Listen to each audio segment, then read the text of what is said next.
The morning sun cast long shadows across the rugged coastline of Northern California as Sarah Martinez adjusted her tactical gear one final time. Her fingers moved with practiced precision over each buckle and strap, muscle memory from countless missions guiding her movements. The salty ocean breeze carried the scent of seaweed and danger, though she couldn't yet identify the source of her unease.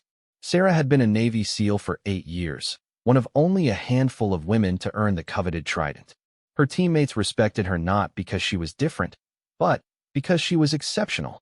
In the male-dominated world of special operations, she had proven herself time and again through sheer determination and skill that bordered on supernatural. Today's mission briefing had been routine. Intelligence suggested that a terrorist cell was planning to smuggle weapons through the network of sea caves that dotted this particular stretch of coastline.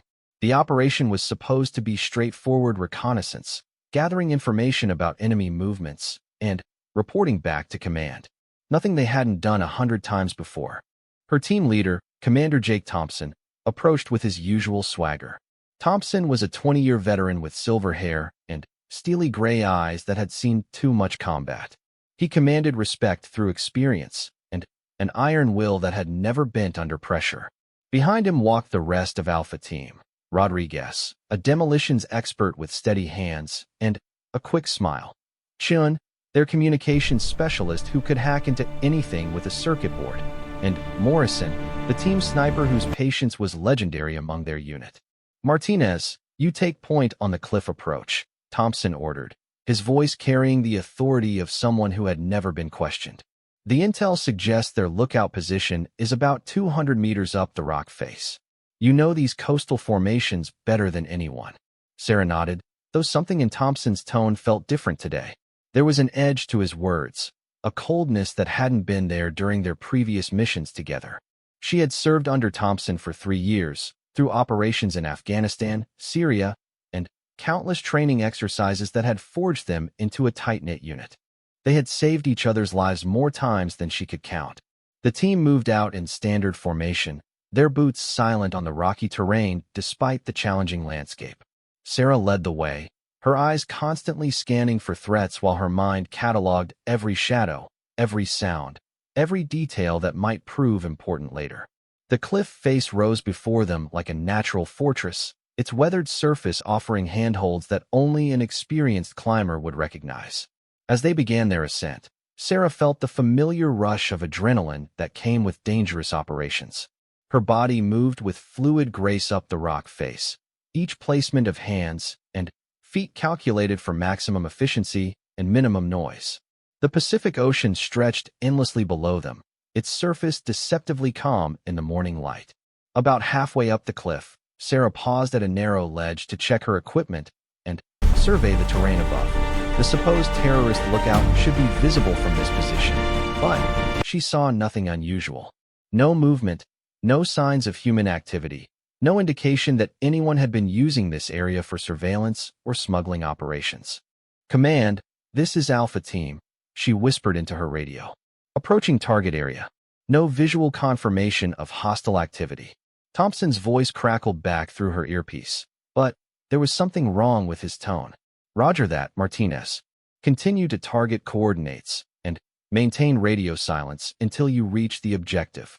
Sarah felt a chill that had nothing to do with the ocean breeze.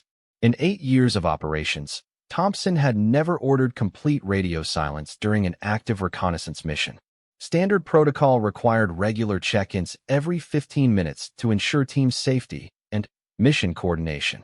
She glanced back at her teammates, who were spread out along the cliff face below her, but their positions made silent communication impossible. Pushing her concerns aside, Sarah continued climbing.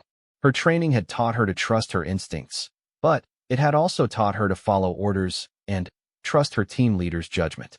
Thompson had never led them wrong before, and she had no concrete reason to doubt him now beyond a vague feeling of unease.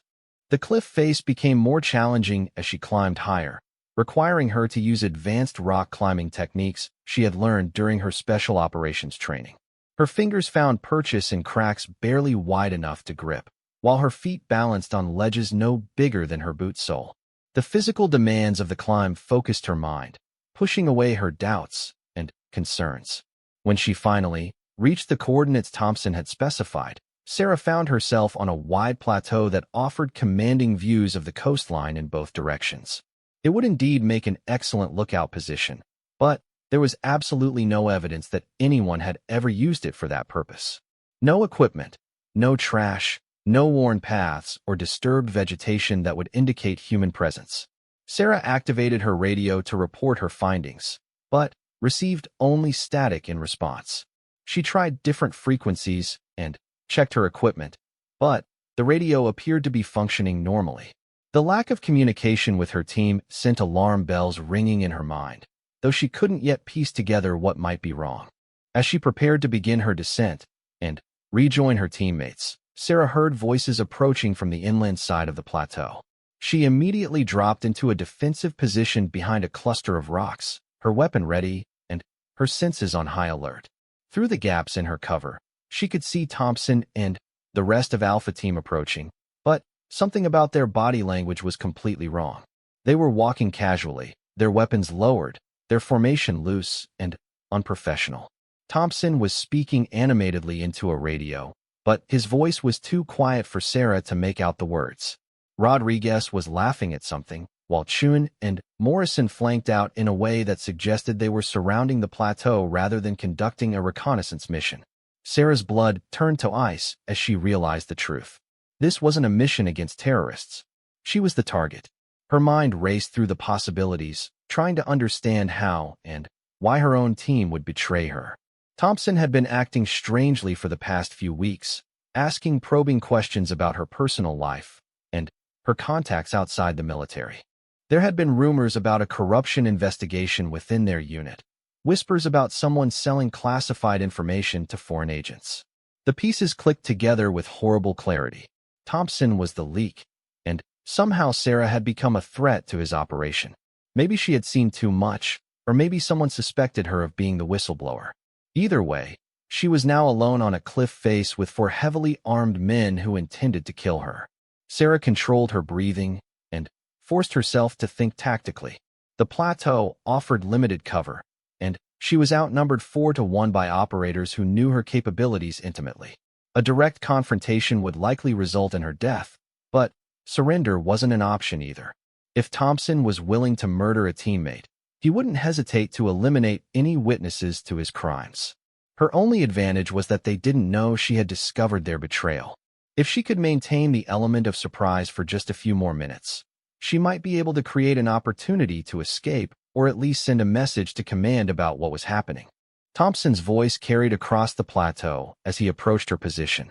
"Martinez, report your status. We've lost radio contact with you." His tone was perfectly professional, giving no indication of his true intentions. Sarah realized that he was an even better actor than she had given him credit for. How many other missions had been compromised by his deception? How many good soldiers had died because of his betrayal? "Position secure. Command," Sarah called back, buying herself precious seconds to plan her next move. "No sign of hostile activity at target coordinates." "Roger that. Maintain position while we conduct a sweep of the surrounding area," Thompson replied. There might be secondary positions we missed in the initial briefing. Sarah knew this was a lie. There had been no mention of secondary positions in the briefing, and Thompson's tactical approach was all wrong for a legitimate sweep operation. He was positioning his men to cut off her escape routes while maintaining plausible deniability about their true purpose. As Thompson and his team spread out across the plateau, Sarah made her decision. She couldn't fight them all, but she could deny them the satisfaction of an easy kill.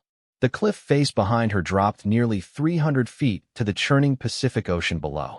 The fall would probably kill her, but it would also prevent Thompson from covering up his crimes and potentially eliminate whatever intelligence he was trying to protect. More importantly, her death under these circumstances would trigger an automatic investigation. When her body was found, the inconsistencies in Thompson's story would eventually come to light. Other SEALs would ask the right questions, and Thompson's network would be exposed. Sarah took a deep breath and made peace with her decision. She had sworn an oath to protect her country, even if it cost her life.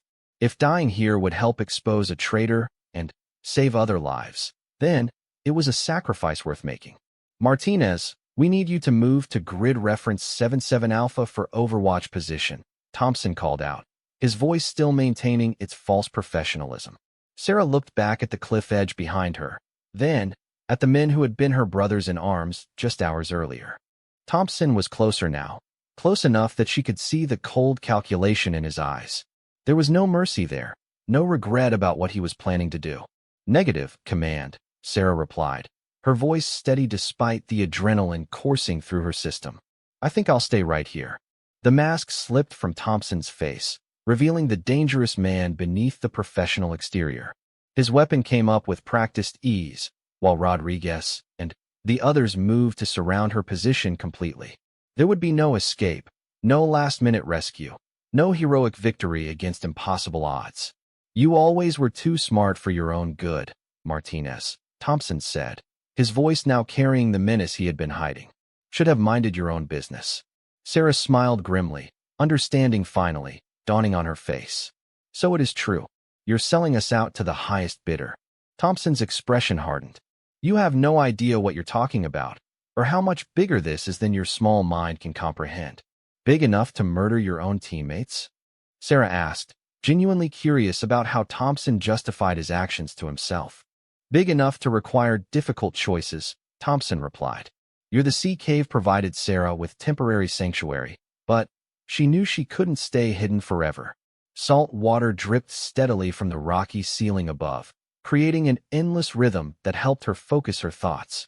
Her body ached from the impact with the ocean, and she suspected she had cracked at least 2 ribs, but the pain was manageable.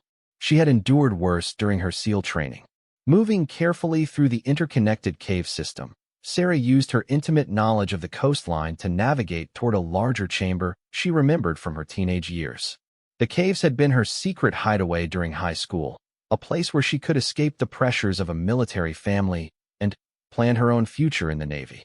The irony wasn't lost on her that these same caves might now save her life from the very organization she had sworn to serve.